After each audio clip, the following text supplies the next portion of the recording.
Cheka dan ko lia kene mes jel ka kel ba barar ka report ba barar ko jen ba yenyo ko lui updates ka te chi to tia amani tin to on wale ka ba barar ba ko jen poinde te ka te ko kien ba te ba martin ti chia ka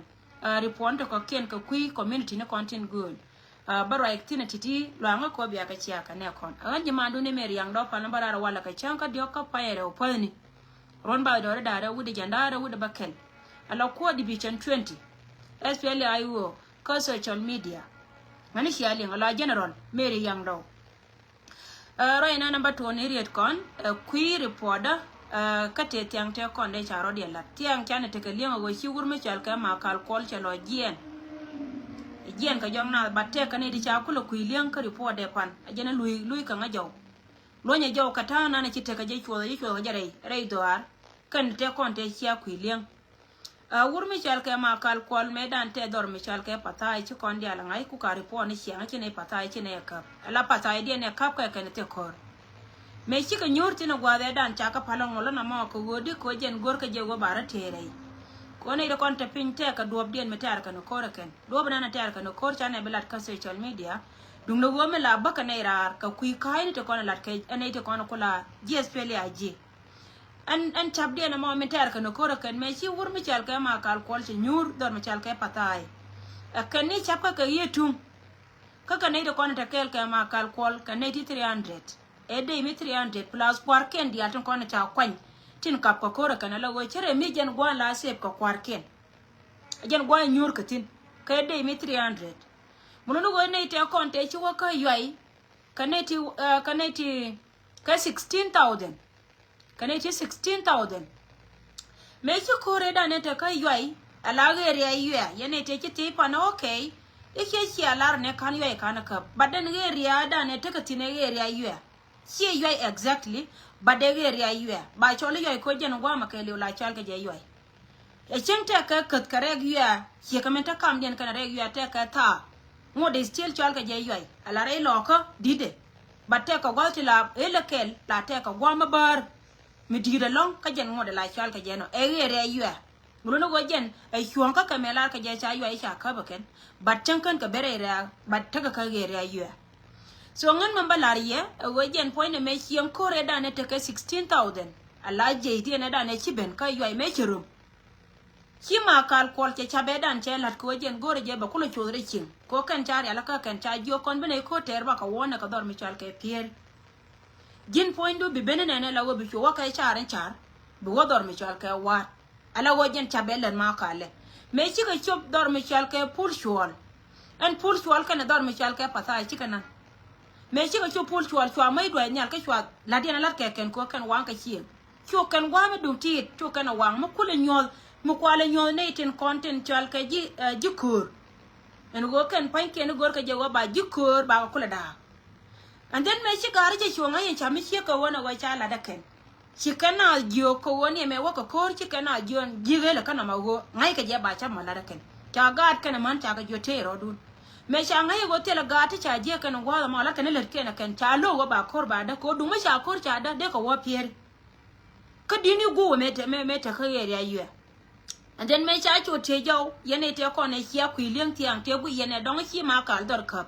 kiene ka te to te ko na jel karbi ni chiga chu benela wa kan pan ken chu ka te ka wana wa dor mi chal ke pul shol chu anyo karet pinya kan wo ka dor mi chal ke wo ka ngar ka motor che jen ngode still ban kan pol shol kan e motor ba ka ta ni ku ala wa jen tie ke ajen ger ya ke mo me che chu chup tin chu gar te ko ne te ka pading chu ka chu chup kore muno go ngan barar ko lar ye lar go report nan go har ka ken te ka wan me cha ka ba ken tarai ka wat yang go ajen ger ya ga ko target go re je da wa ka wat badjen kan chop ka wat me che choban gwa da ma me che chuli ma go gar ya kore ka chi da me da ne be pul me be ka ngada ka pading me chi pading me chi wada me che ngai go che te ka ben jen che chu tare wura ala go ma kal ni na go re de ti an gor ka je dol me chal ka ma chi wen kala kan gwante tin kana ne je babarar ka ye wala ra je ye wo ma kal te ro gwa ken me che no nyurtin mi shalu go jen point de ba ko la ra kan che ka men cha report da kan no go ne ne gi wa de cha ka wa tam rai to da ne te ne dol mi shal ka ma chi wen kala te ne jentin so na ma update ma kama kona no tele wad me cha ka baken kan point na ndore da ne cha re da ken chiga jien tin ka korta na daro chi point ken chiga wadwal ko cha ngai ken wona ba korien so ne me je report la report ka ka jen me la to de ka yene dialen konde la lingwa da me en wo barar ko wojen te ka ni cha kwiliang ti dio ka je dong sien ku me che chore ka rai na lat ke ni cha re lo ka cha control la ken chi mare ngane yalar na me na mo kor muno ko jen point na kor chi me no ka elia mi cha konti am de jo yen wor ko ni pal ko ga bagwana wa ba tin mala ton nyam ko de ye be jo yen chi mare cha kon gangwa me na ko cheria ko dor na nyin ko kon chi nyin ko tuk dule dangare tu ne to kon chal ka la wonta me ador jino ba to dan ke liu muno ko jen mete ka mi chi kon gangtin chi bwa de na bara lakin ka ndo kon kai ke ken la liang na kan ne kon e wo jen roye mo e ponyen nyam en balar ye ka kui ka metiang wur mi chal ke ma kal kol na the gore de entamere doar kada me min cha kula lo la jode min jel ka ma chi wen kala kana gatin konen ko le chol e gar che nyabel dinai on ka kui kor ka tana nan gor ka na wana ma te ka ne di shiroi ngan che je goro we bate ka ne ba nore ba ka da mun go jen go aga pujin we mete ka rien me de na da ba yin choble ye ne di alo konen right te ka ne di comment yang de lar ka je nyando we mu ko pre ne lo ka te jikan kor ka ta je dar me chal ka ayo ta ka kor e ka ta ngane ta ka kor ay lar na me da ne tar ka kor naser ma bi jang kula we changa bana ba ka joyo che kon joy ke dun ko we jen ponde chana cha ka tiam ka ne te kon ne tar ka kor ken ka ga dar me chal ka naser che ga jikan te chi ne ka ka pa dia e dun kwang ne ko kwa ken te kon te jel ka kan ka che ka kwa titi kwa te kon de ka wa ka dar me chal ka naser ka kwa tito ala go kan wan kan ka ngai ken go wonde mbor mi che dai cha ga jela mo ina tasir la ka jel ka kwa tito dai lo ka me te ji ka te ka bi de te ka kwa de cha de tin cha ka de tin ka ma le te ka ke me cha ka de tin kwa ta to kan dia la kwa ta cha ka nan lo min mo ai go ka bo man ta me rai do ara rai lo ka be le ko na ba ka lon ka lani go chi kwa te kon chi ka chop tin ka jan pan ken cha ka do da ken min ba ko la ye wo me we wo to en go ko na to gwa da mo i cha ter ba yin la ra ka lo ba yin la ra ka lo ko chin chi ga nya ma na ga don chi ka bentin chi chin ki ne to ko ni chal ka ji ai yo tin to da ko ni chi ben chi ka bentin wo de still ba yin la ra ka lo kan wo da ga du nan ko no re dia mun no wori da to ka kana ko na da kana da kan mo kana ka mai kala ni chan tele ran ba praise karama ba pal ko dia le du nan ko no re menan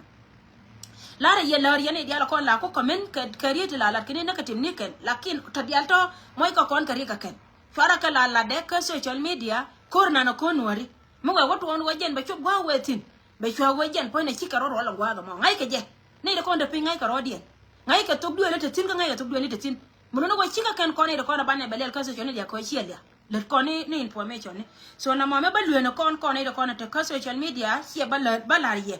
yen ne tin ko na chal ke ji social media ro yen dong dia na ba nyoka kam ko no go ka gwa dong ti da we ka beno ti la da ka ko we yo ka gwa dong ti da ben te ko na ben ya ti wala ti bi ka ben ya le yo rei do aran ja tin ta ba kan ba da mate jam sai go ba right tin ro yen ba lar kon janen kon ji social media dia tin gor ko media ni mite ka kan me cha kwanya ta me changwa go ba lar na go jen point dia na cha wuje loy queen dia changwa tela ra me bi barar ko kon ba ne lar go ka gwa me na chi wa kai ne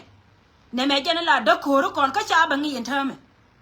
changi re dan ba kon ne da kon ta ka social media tin gor ka war gang ni amane dia la kon right en go te kan la kam ke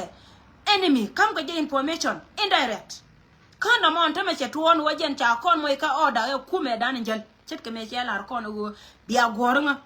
cha lar kon go baba lar ye wo telo kuimel bia mention yen ji social media dia kuin chine wuja yetin bia la wi aling ni je wajen cha gwa me cha ka bia chu ngai direction gwa ma wote wine telo ra me nyoja kama be announce e wo chi ka chobwene ka wine no bana ngai ne je me che tuo che te ka kor gwa na ne cha la da wajen point da cha ka bana announce jen point da me che te ka kor gwa na ne cha jika cha ka jo balar lakin kui na ne jen na tin cha nyoka lat ko go point da te ka ne ti la am ni te da na kon nyi no kon ko kon jinu ba Sudan mono no go te ka ne ti la ga jinu ba Sudan ti akui dan ti kama jinu ba Sudan ni tin kon nyi ga kon kama ka information ne kui na ne chero da tin ka kan ta me la go kan mala yana ne la ga ka cha ba ga ne kenan kui wo kan information ken ta ga belon ka me ba kala ka mana na ta gare ka me lat ka ken cha Allah nga go ba lar kon ni ta ka social media en go ti la ran ka kon maybe ya la wo to me ka we na chi ka chop gwa men no a wajira ma waji wonyo ka melian ka jiken ko ken gwe ka kon mu waji wodin ki barare ki la wo ka we gwa men na a wajin point ba ji cut up ka information ni ka ba lar nore dial wo jira ma chi jira me la ra nore e gine ne mi nore lianga ja go ko ne ti dial content gor ka social media amana ko ne dial content ka platform ni rai me cha la nga go ba lar ye en go kan chi ko na be announce wo chi ka chobune chi ko na be lar wo ka jelo wo kane bana ngai ne nge mi che to no wo chi te ka mi chi lo bi test ko ti dial kon ba la ka ta lo a wa bi lar je wo ko na go rien mi chale wo ko na go ba ne tu wana kan ba ka comport rien mi chale wo ko na go ba ne tin ko na ling ka to ba nga ya kan go dwar cho win e kan ko me ter kan me chi kan go be ka peltin ka kan cha ko dien ta la ne muno go yen community ke lew anana den ter ko social media ba kwa iri recognize lakin tore chup ka information de la da ken manen yen lam Paul be Gabriel che ku report don to manen tu wana ken la ken wenene an uchi lam Paul Gabriel che report nei de ko te ko fil ngai kamala ke ken lam Paul malanga jo ko manta me nyando wararo wo jone ne ko ne ramu go kan ti jengo ke wote la warga mi kianen gwa me ngai kala la ke ken la ngai jo ka ken ka tet ko gon ba barai ka jo ko jo de na me janga ne tu wana ken ka kui ka wodi ne ko nen ka warga kui ka cha cho je kana wajen point na michi kala ta ka wa matot ba pit ba ngada ka bale ba internet ne ta ka bale mo internet wa wala bakan ba ya bala lar ka te ko na lat karodien roi me ama woko kon ne da kon chal ka ji social media en wotin dia la konte lat ke eken yen ka baro dun chong ko wajen biya ja la re chi ka pe gwa me hi ka wena gwa me ne so roye me ajena na balar kon wojen awala lar ni jego kon la lar ni jewo ne kon wake gwa awa ken mete ka gwa mi chika bentin kan ji kuma la da to okay bia lar wo ken panke ni chika benene ko kan ni tidi to lolo ben ka area yu ati lolo ko lo ben ko na gwa de da ne cha me cha ka joy me cha gar ken te kon te ka liandi da wa report da ken me wa to lar tin kan jang panke me cha ka joy ajen gwa de da ne chwaro ko lo kwel ka jomna me charo kwel chwa ka le na paltin cer ka ma kal kon so tidi kan ko na balar kon ko kui update tin kon cha lar kon ne kon min dong de na ba bentin kui ngada ka ala community dan community bully worldwide ne tin kon kap ka wi mon ke lew chika te ka report ma cha nguna kan gor kan e won wale ka ta mi che ka tare ka afrika bakula sa wat kan wa metatina and then we na ta kuari antetin bala tare o kake akene kan de ka ben life mo o wallo are yo abitin konon gwe ka pin abika lor bana te ka live show ka kan netin konon chal ka kwar bulu te ka mo gor ka babala noer community te ka mo gor ka kan babala noer community mono wo yendia ta yejena wo bi community bulu ci gad kun tin konon kap ka kwar tin kap ka bul community ken bika barar kate kama babalar kona ken so na mejen information nan de ti dia den ko la update ko de ko gor en go mo ko kon wo lo ari yo enimi wote kon te chengo ko ngal benial ko jen chago ba ka mix araye me ma bala da ken kan me na te pin kan bika te ka da mo wote ti te pin je wo ko ngal benial ka dong ba kon kam la do wala ala na me ne de kon te pin okay ka banyo kama mo ga je ka chengo da dien dum do wo ngai je kal na ga je ka rodun ke wo community dan ala community gan buli tin kona kap ka ken wi mon bika ben ka kon ka te ka message me gor ka baba kam nwer community ka gor ka je bia bete ka linktin no ma ken men dong dien ta kon ka nyie kon lara me we ka lo nwer community ala wo jen a jaw me be ka nyertin kona cha dab elo nyer lo ka dia la kona cha dab ka cha kwan dur tu ko ken gewni rai no ra man re jino ba Sudan ke lew changa da na chili ha cha ben ka gan man ken chika cha kachi kana gor kichi ka rai ka chauken en go kon chana te kariya ka liu gan mar ko baka te kama baka lat nyir ti kan panken chika te ka char ko kan bika lat karik tin kon lat ke ka kui gan man ken giboni kana nei tin kon tin ko la nei tin la gibon ko go kor tar ka je ka kun ka tar ka je ka wal chi nyir ti chika char ka charo de leb group gore je wo biya ko te ka liengtin yene dia la kon chal ka nyelo ka miti wa titi no me jinya lo ka me cha kwen ge ka bi group me be cho liang ka dir nga cho inbox ba mo gor je bi ka join bi nga cho inbox ka jen point de bayi chuo kam randi na nan en kunas ko ka group den taka ka WhatsApp group ka taka ka Messenger group nyere ti kan charo den chol ilo nuer borchar girls worldwide Launer, Burshar, girls, worldwide. So jen painken, me lat ken, chia min cha no ken, woken bagan manakin baka will.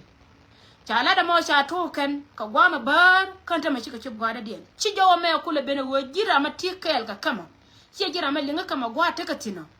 Mo ko wa ben ka ji nyan loka, mi cha chola ken.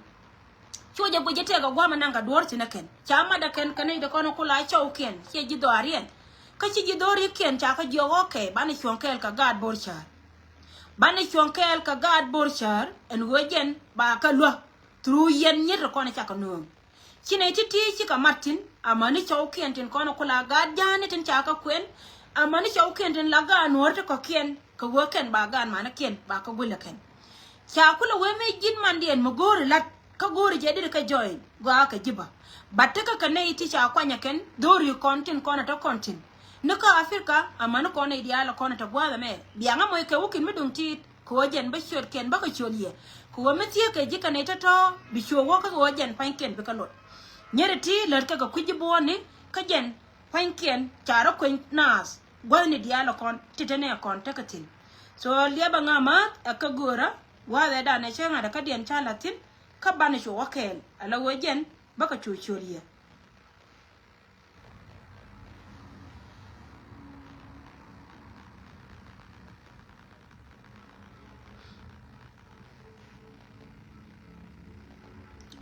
Okay, wana kel ka biaga lam no kun biaga chokan, pelo go kan dial kan etiti ta ka chiot amane number ke dum do wacha number visual ka social media. Muku jo wote ka lat gori je dir ka join, dungo cho yen bok ka bayi cho kam list dia na na cha chiot ken cha ka chaltin. No wana kel ka bia cho ta ka lengtin. Ala wo dara nyam, hie na itin kon tin ta karamen nyam, kan itin kon kula te kuyi. Jiwa basi na ideal te kuyi me ta kontine, kwa raja tine.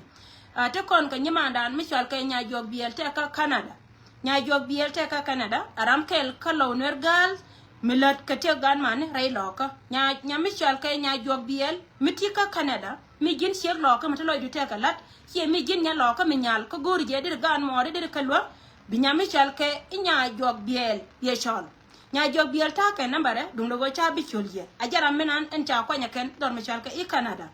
banara nyoka ben dor michal ka United States to kon ka nyamandan michal ka i nya chom ta kon ka nyamandan me chal ke nya chom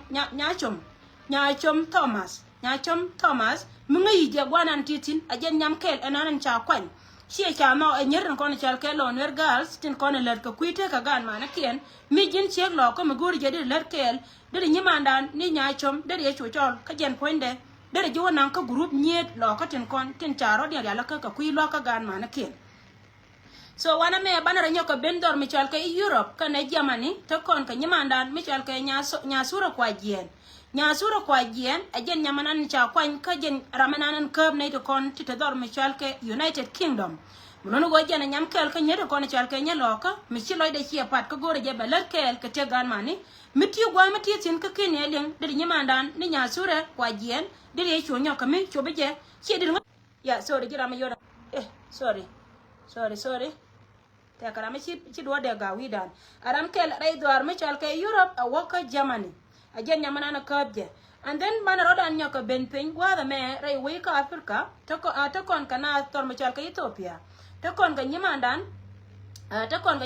me chal ke nyawal chan aram kel anana kab kon ray doaran ka gambela region a wodor me chal ke Addis Ababa a nyam kel ke nyaloka tin kontin char ka kuite ga gan mana kien en hojen poinde bika lada bum ko jen ba kon gan mana kien kana wala nanan ba moy na kay laaj re ko ta gatina jen poinken be yin lar kel ka aram kel mo ko represent re do armi chal ka Ethiopia ke lew miti ka wil gori je wajin poindu dir lar kel ka ci dir ka join du ka ci join ka je en nyamandan ni nyawal chan te ka Ethiopia brenya wore we ka Kenya ta kon ka nyamandan michal ke nyamani nyang aram kel re wika Kenya miti ka loj bala wo gori je de nyer lo ka tin kontin ler kel ka gan mani bika cho dir ka join ba tru nyame chal ka nyamani nyang ajara manan en ler re doaran dor me chal ka I Kenya Branya wo bare we ka South Sudan amani Uganda kan rame ka be Uganda ka South Sudan ala wajen chode chale Sudan nyander yat Sudan nyander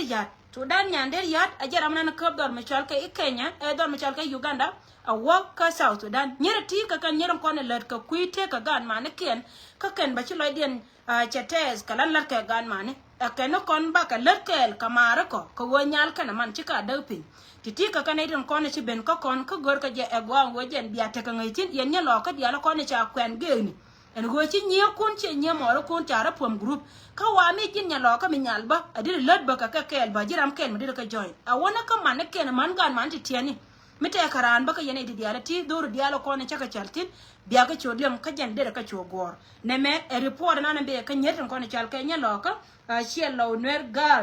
Lowner girls worldwide mulunu go jen poinde a jen group yana na mo chode cha chola Lowner Borchal girl worldwide Lowner Borchal girls worldwide so jen chode yana na mo ka jen group den naka WhatsApp group amani messenger group so me ko ko goro bi ka join bi ngayen bo ko ba lisien ba ko kam jika bi we na titin bi number ken bi ka ci wonyo ka me je ka che to tin ro me che ka wona bara nyoka ben ka ne de konon kwa ring kwa yele chunga kan ka ga ne tin has dia tin konti lot ka wor ka ne changdar ne me je report ke liu yene ideal tin konto gwa ma langa ko biaje chia ko wotel guardian ba nyoka kan ka to bi do jaw to yon tame baba la na lat ka kui ka to kon lat ka ro to leto to be bara to go wa dun ti de we ka ben o jen a report na me bara nyoka ben ka ne tin konon chagan ma ne ken chaga gwil ka counties kono ko ken amana ne re doar ka yeri aloka so bianga kan ne ga lam no kun yen teamwork amana yen no re dial wi mon kelio en go to kon ka gadan me ci yo ci ko ngun gada me jen be ka county le nyal tiang ala go jen tete ka gad me ci yo ci ngun bad gada me jen cha chode cha bela gada me jen cha chode cha bela aram kel me la nuar jen cha da bela nuar ka beli wala nuar ka be ka county le nyal tiang ci county kel barar ka county na ko kier te pana je te ci me to lar ka kwidie mo no go ci le nyal tiang ci ka takaran we le nyal tiang te ka gadan kel me ci yo to kudara yo do la che ka gulle gad ge ka cha we ba gad na gan mar dia to kono te pinyere duel wal cha we gan ba ka gul ka je mo no go jen ci loy da che te ka gada me do go ba cho de la ka media a ci ma wo jen na politician ci ran kume la ken jen ran duel ko mo ngal ko pala kot ka tere ka le wa jen ngal la da ka kam da kono kot da te tin na ma obviously te tin kana ideal ram lo je wo ba cho da ba chol bad ba yo ka ba kala ko won chen mo wa ba kel ka yo ke jen tela rame de bel ko nga me de ngala wo tiru ma cha garoi na me balar ne tin kono chol ka community learning ala le jol ci lo de che te da long wo na na bagar wur me chol ka ma biya gartin la wur kor woni ci liu kel kanwari so ci tok duelan lan jen foinde che te kai ram kel me ci yoto ku dara che ngon gad ge ka lenga jagwa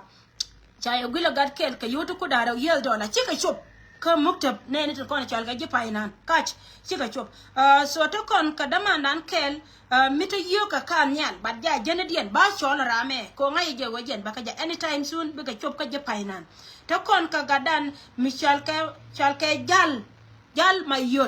jal mayot agadan kaler county we dargu mono wajen poinde aram kel mo yoko wacho banyo kama basho da banyo kama sho alaje again ba den mo wacho kan yotiti aram kel ka list nenten kon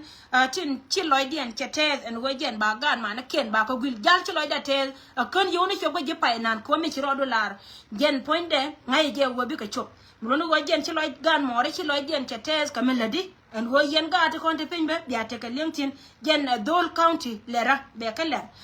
ta kon kamandan ta kon ga nyimandan che nyadan manda ba nyame gen cha da mun lal ka gen ba cha kwen ya mun lal ki loy de chete ba ka gen balara je ngan cha ngada kel ka gan mar bom bom lo go mate karama cha tolije ka cha moy ka bot a jene be ler kel ka gan mani lo go ba chio da ba chio le gen chole nyanen wel gen chole nyanen wel lua la wo jen nyan nen kor jen cha da rol we bal nyan ka jen ba cha kwen ya within chim ala wo jen che yo to kor we de jen baraw ye do la cha ka yor pin yen do le na ja go ma wo yen ka wo kan chi ka chup ka ye ka yo to cha ka cham team me nyan do fan nyimandan ni nyan nen we lo ak te yo ke ti $170 cha ka yor pin muna ke ala US Australian dollars bad jen ba ke kay chenye nan yo do ko ni ci ben ka je gen ka yuti 170 US dollar shika ben ka yuta to catch shika chop te dada kone ida kone chal ka jipai nan shia division 20 ka social media men kap ka general media nyanda opan nunu wajen dia gar penya rai mi shika wona wana me to kon kamandan ka nyadan mi chimu gwa nyoka lenni che nyiman kel che nyoka mu gureje shode chale mama nyawal jen poinde diri chol ka shode wajen chale nyambai wal tut je gai dor mi chal ka chiembonya rol mi chal ka ko ba green town jen che yo to kor US dollar che ka kamra ka yo ti chi ka yo kon yen je painan chara ka gor pe ni yo ko wa kan ju chup ka mukta biya wa ya ka cham jen ka yoto nguna ka kuidie den kat ka kui gwandan jen nguna ka shoto la man ga det yoti 100 US dollar che la ro jen poinde ba ka kam dol mi chal ka so la man ga det ti loida te da long ka te loy mi dit yen nye bor char dang raw na ka nyana wel yen na nyambo ya ala wo nyedi la ci loida te ka la na ci lat ka kui ka jen ci agoro wa biya ga kun biya ka gul ka biya ga mo kun biya ka gul a jen ci ko ja kula nan gwan che nan sin ga je ko jen biya jibona biya ka moy ka yilat Chiang Michel Kenya nan well gen ci loida test ka min ci lat bu ko mala ba tudu be pos ka be jere ka bil we du biele de kan ci ang nyanen kuer ci loida test wana ma baka mama nya wal ci loida test baka min ci lat la wo bu ko mala ba tudu be reba ko ci medina gen ci lat to lo man ga det kan ga landu mama nya wal aram ken mi ci ben ka lo da ni ji so wana me to kon ka dama nan ka gadan kor we gan me kan yana nen cha da ga wida la mo nga ka likes ko gobi pebo kon kula lo jitar wan ka te kono moy ko kon kariya ken sorry